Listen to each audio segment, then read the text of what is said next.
নমস্কার। মাননীয় প্রধানমন্ত্রী নরেন্দ্র মোদীজি বাংলার মানুষকে এই প্রতিশ্রুতি দিয়েছেন যে ৪ঠা মে সরকার গঠন করার পর বাংলার মানুষের জন্য আমরা 5টা মেইন কাজ করব। প্রথম কাজ হলো বাংলার সমস্ত মা বোনেদের ৩,০০০ টাকার অন্নপূর্ণার ভাণ্ডার প্রত্যেক মাসে তাদেরকে দেওয়া হবে।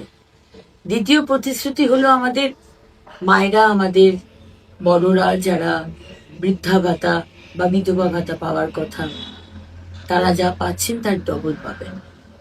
তৃতীয় প্রতিশ্রুতি হলো আমাদের বাড়ির বেকার ছেলেমেয়েরা যারা 15 বছর ধরে কোনো চাকরি পাননি, এই সরকার অনেক প্রতিশ্রুতি দিয়েছিল, তাদের প্রত্যেকে যতদিন না চাকরি পাচ্ছেন প্রত্যেক মাসে ৩,০০০ টাকা করে মাননীয় প্রধানমন্ত্রী দেবেন।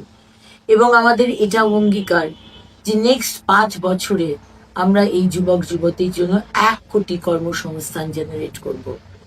এবং আমাদের শেষ প্রতিশ্রুতি, এই 5টি প্রতিশ্রুতির মধ্যে যে সমস্ত মা বোনেরা বাংলার যে যেখানে ট্রাভেল করবে সরকারি বাসে 1টা পয়সাও লাগবে না, সবাই বিনামূল্যে আপনারা ট্রাভেল করবেন।